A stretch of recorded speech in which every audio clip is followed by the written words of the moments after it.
Welcome back mga ka-TV. Ang video na tatalakayin natin ngayon ay ang chapter 24 ng Omniscient Reader's Viewpoint, at kung bago ka lang sa channel ko ay huwag mahiyang mag-like, subscribe o follow at i-click ang notification bell para ma-notify ka sa susunod na video. Paalala, ang video na tatalakayin natin ngayon ay maaaring mag-iba mula sa ilalabas na anime. Hindi ko inaangkin ang mga drawing o anumang materyales na ipapakita. Ang layunin ko ay magpakita ng suporta at magbigay ng impormasyon tungkol dito. Ang lahat ng kredito ay nananatili sa mga orihinal na may-ari. Maraming salamat. Habang bubuka pa lamang ako ng bibig upang magsalita, biglang umalingaw ang boses ni Cheon In-ho. Na tila ba matagal niya akong hinihintay. Masigla niya akong binati at sinabing tamang-tama ang pagdating ko. Ngunit sa likod ng kanyang ngiti, agad akong nakaramdam ng kakaibang kaba. Hindi nagtagal, napatunayan kong tama ang aking hinala. Sa isang malakas na tinig na sinadyang marinig ng lahat, ipinahayag niya na marami akong coins, marahil ay ako pa nga ang may pinakamarami sa buong Gumho Station. Kasabay ng kanyang mga salita, na-activate ang kanyang insight skill, at agad nitong nakuha ang atensyon ng lahat. Sa simula, pabulong-bulong lamang ang mga tao, nagtatanong kung sino ang may coins. Ngunit unti-unting lumakas ang kanilang mga boses at napalitan ng desperasyon. Isa-isa silang lumapit sa akin, halatang pagod, gutom, at takot. Maya-maya, nagsimula na silang magmakaawa, hinihiling na tulungan ko sila, na bigyan man lang ng kaunting coins. Hindi nagtagal, mahigit 20 tao na ang nakapaligid sa akin, at patuloy pa itong nadaragdagan. Sa isip ko, mabilis kong kinwenta ang posibleng mawala sa akin, kung pagbibigyan ko silang lahat, aabot ito sa libu-libong coins. Ngunit kung tatanggihan ko sila, tiyak na ako ang magiging kontrabida sa lugar na ito, samantala, si Cheon In-ho ay nakatayo lamang sa gilid. Tila nakikisimpatya, ngunit sa totoo'y pinapasa sa akin ang lahat ng responsibilidad. Maingat niyang pinili ang kanyang mga salita upang magmukhang ako lamang ang may kakayahang magligtas sa mga tao. Isa itong pamilyar na taktika, isang manipulasyon na hindi na bago sa akin. Maging ang mga constellations ay agad siyang hinusgahan bilang masama. Ngunit hindi ito napansin ng mga tao. Masyado silang desperado at takot upang mag-isip ng malinaw. Lalong lumakas ang kanilang pagmamakaawa. Ang ilan ay lumuhod, ang iba ay umiiyak, ipinapakita ang pinakakaawa-awang anyo na kaya nila. Sa gilid, si Bihyong ay tila natutuwa pa, pinapaalalahanan kaming paubos na ang oras. Ang aking mga kasama ay tumingin sa akin nang may pag-aalinlangan, naghihintay kung ano ang aking gagawin. Saglit akong pumikit at huminga ng malalim bago muling dumilat. Pagkatapos, mahinahon kong tinanong, bakit ko sila dapat bigyan ng coins? Nagulat sila sa aking sagot. Hindi nila ito matanggap. Sa kanilang paningin, ako ang may kakayahang tumulong, kaya ang pagtanggi ko ay tila isang kasalanan. Ngunit alam ko ang katotohanan. Ang senaryo na ito ay nakabatay sa original sin. Walang sinuman dito ang tunay na inosente. Marami sa kanila ang nakatapak na sa kapwa para lamang mabuhay. Ang kanilang kasalukuyang kalagayan ay hindi nagbubura ng kanilang mga ginawa. Sa halip, lalo lamang nitong pinapakita ang kapangitan ng sitwasyon. Agad sinamantala ni Cheon In-ho ang pagkakataon upang baliktarin ang kwento.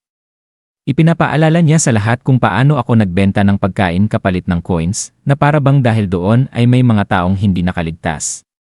Dahil dito, mabilis na nagbago ang damdamin ng mga tao. Ang dating nagmamakaawa ay ngayon galit na, sinisisi ako at hinihingi pabalik ang kanilang coins. Sinubukan ni Yo Sang-a at Lee Hyun-sung na pakalmahin ang sitwasyon. Ngunit huli na nawala na ang katwiran ng mga tao. Pagkatapos, ibinigay ni Cheon In-ho ang kanyang huling babala, ibalik ko ang coins o haharapin ko ang pinakamasamang mangyayari. Unti-unting lumapit ang mga tao, bagamat wala pa ring naglalakas loob na umatake. Ang katahimikan ay nabasag ng sumulong si Han Min-sung, isang miyembro ng Cheoldo Group. Dahil sa kanyang lakas at kumpiyansa, hinikayat niya ang lahat na patayin ako at kunin ang coins. Agad siyang umatake gamit ang bakal na tubo, ngunit sa isang iglap, natapos ang kanyang galaw. Pinutol ko ang kanyang braso, at gumulong ito sa lupa habang hawak pa rin ang tubo. Umalinggaw ang kanyang sigaw, at napahinto ang lahat sa takot. Tumulo ang dugo mula sa aking sandata habang tinitigan ko ang mga tao na ngayon ay namumutla sa sindak. Doon ko ibinunyag ang katotohanang matagal na nilang iniiwasan. Sinabi ko na hindi ako ang dahilan ng kanilang kalagayan, kundi ang sarili nilang takot. Natatakot silang harapin ang mga mas malalakas sa kanila. Isa-isa kong pinaisip sa kanila kung bakit mas malakas ang Childo Group at kung bakit mas marami silang coins. Ipinaalala ko rin kung gaano karami ang tao noon sa Gumho Station at kung ilan na lamang ang natitira ngayon. Sa una, sinubukan nilang isisi ito sa mga halimaw. Ngunit tinanong ko kung bakit wala ni isa sa Childo Group ang namamatay kung ganoon. Bakit palagi silang bumabalik na mas malakas? Unti-unting nagising ang pagdududa ng mga tao.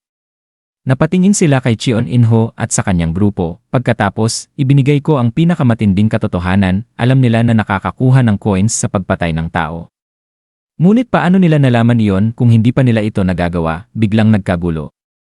Tinangka ni Cheon In-ho na itanggi ang lahat, ngunit lalo lamang nitong pinatibay ang hinala laban sa kanya.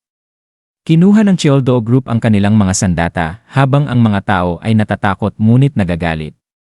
Sa nalalabing oras, hinimok ko silang lumaban kung may natitira pa silang dignidad. Nang magsimula ang labanan, agad na binalot ng kaguluhan ang buong lugar. Ang mga sibilyan, dala ng galit at desperasyon, ay sumugod, habang ang Childo Group ay lumaban gamit ang kanilang mas mataas na lakas at karanasan. Kung sila lamang, siguradong matatalo sila, ngunit nakialam ako, pinutol ang mga kalaban at pinahina ang kanilang puwersa. Sa gitna ng labanan, si Jung Hyewon ay sumulong.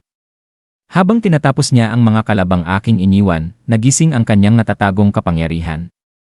Ang kanyang attribute ay nagbago at naging Judge of Destruction.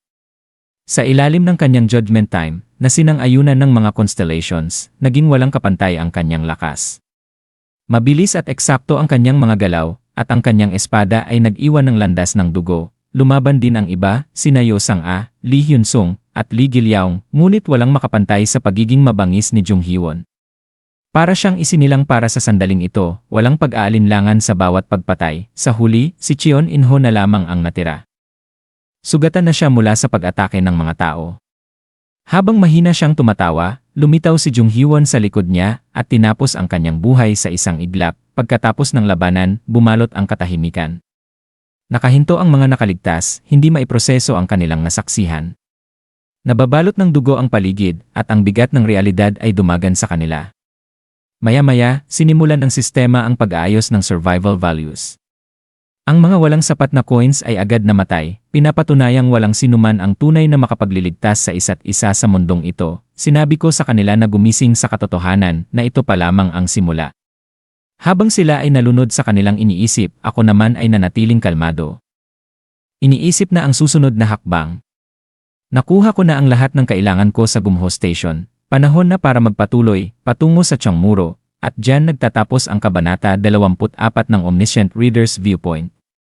May sumusubaybay ba? Mag-comment naman sa baba mga ka-TV at maraming salamat.